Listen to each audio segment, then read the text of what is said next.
Olá, crianças, tudo bem? Hoje nós vamos falar sobre as alterações que acontecem na paisagem. Nas aulas passadas, a prof comentou com vocês a respeito das formas de paisagem que nós temos, né?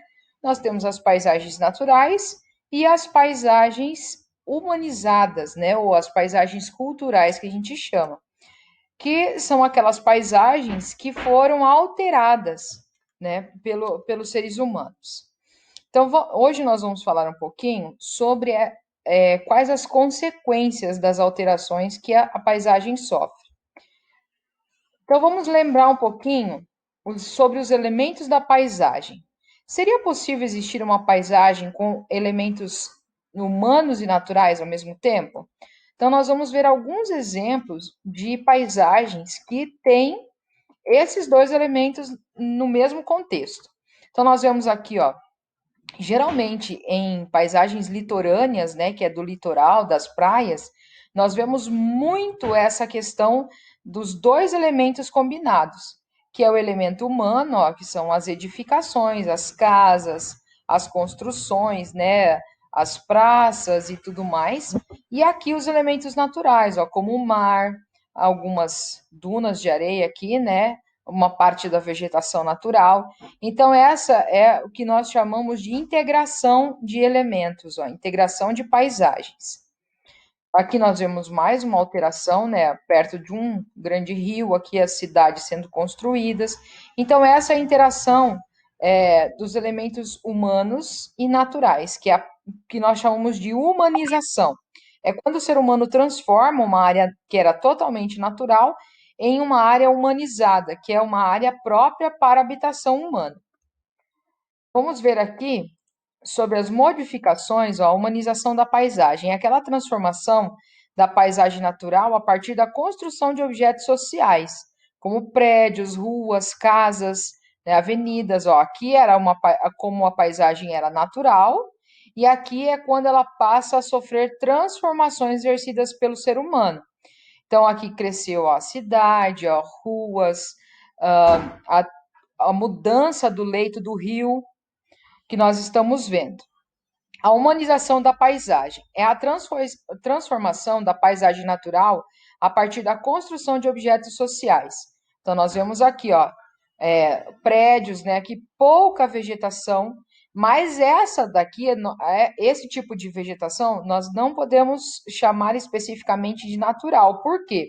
Porque também foi uma modificação humana. Foi o ser humano que plantou, né? O jardim, como o jardim da nossa casa, por exemplo, nós não podemos dizer que eles são naturais, elementos naturais dali, porque geralmente os jardins eles são composições humanas. O papai e a mamãe já compraram a casa, já tinha esse jardim, ou ele foi transformado, a mamãe vai lá e planta mais flores, ou retira algumas flores, ou faz uma horta. Então, quando a paisagem ela tem uma modificação, nós não chamamos mais ela de natural, tá? Aqui, ó, nós vemos, ó, uma fundação lá na época do descobrimento do Brasil, ó, em 1532. Isso aqui era uma paisagem também transformada. Apesar de ser lá em 1500, quando o Brasil foi descoberto, ela foi transformada e modificada pelos indígenas que moravam ali, né? Pelas tribos que moravam. Eles também modificavam as paisagens, né? Eles construíam as tribos deles ali, as ocas e a organização das aldeias. Então, eles também faziam modificações na paisagem. Então, onde há ser humanos, eles acabam adaptando o seu ambiente ali, o seu local, acabam transformando e nós chamamos isso de transformação humanizada da paisagem. Só que isso pode causar alguns danos, né? Como a erosão, pode acontecer de um rio secar, pode acontecer de as casas serem soterradas. A gente já viu muita notícia, né, de lugares em que as casas são destruídas por causa das montanhas que desabam em cima, né? Aqui, por exemplo, nós vemos aqui o mar, né? Quando as marés estão muito altas, o mar acaba invadindo essas áreas de areia aqui e acaba destruindo algumas edificações aqui. Por quê? Porque o ser humano chegou tão próximo da natureza que ele destruiu as barragens naturais da natureza e acaba sofrendo consequências ruins também a partir disso. Nós vamos falar um pouquinho, que tem lá no nossa apostila, sobre as áreas de preservação permanente. O que seriam áreas de preservação permanente?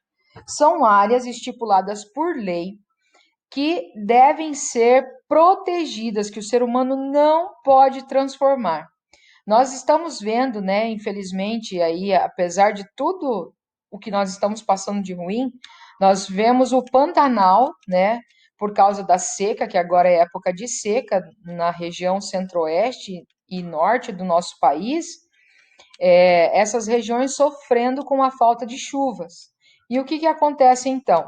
A mata fica muito seca e pode ocorrer de acontecer um foco de incêndio natural, por causa do alto calor ter muita matéria orgânica ali que está muito seca e pode acontecer uma combustão e pegar fogo, ou até mesmo um incêndio provocado, alguém que joga uma bituca de cigarro, ou tem o hábito terrível também de fazer de causar algum tipo de foco, de queimar lixo ou queimar folhas secas e acaba se alastrando pela natureza.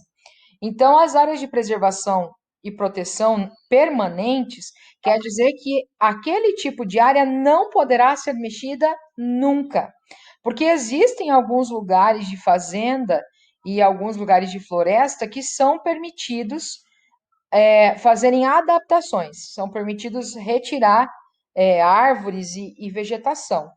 Porém, quando se tem a palavra permanente, significa que não poderá ser modificada. Então, nós temos esse texto aqui lá na nossa apostila, que fala assim, ó, Área de Preservação Permanente, ou APP. Ó, ela tem uma sigla. Ela surge, então, a partir da Lei 12.652, no ano de 2012, tá? Então, essa, essa lei é muito recente. E o artigo 3º diz assim, ó, Área de Preservação Permanente, uma APP. Ela é uma área protegida, coberta ou não por vegetação nativa, com a função ambiental de preservar recursos hídricos, a paisagem em si, a estabilidade geológica e a biodiversidade, facilitar o fluxogênico. Ó, o que é fluxogênico? É o deslocamento natural de animais, de sementes, de pólen. Ó, tudo isso a gente está vendo lá na aula de ciências também, que tem plantas que elas se reproduzem através do pólen, tem plantas que se reproduzem através das sementes, tem plantas que elas vão gerando uma outra através do contato entre elas, de fauna, de flora, proteger o solo, assegurar o bem-estar das populações humanas. Então, muitas áreas de proteção permanente, elas têm até placas e indícios com essa lei aqui, né, que o IBAMA acaba implantando. Então, aqui a prof vai mostrar para vocês, ó, o que seria uma área de proteção permanente. Então, nós temos aqui, ó, ao redor da nascente tem um diâmetro, tá? Cerca de 50 metros, ó. Esses 50 metros em volta da nascente tem que ser uma área de proteção permanente, não pode ser modificada, não pode ser retirada as árvores para proteger a nascente do rio aqui. Quanto mais o rio vai tomando proporções, que ele vai sendo ampliado, maior vai ficando a proporção de área de mata ciliar em volta do rio, tá? Essa mata ciliar, ela tem como função cuidar da erosão, tá, do rio aqui.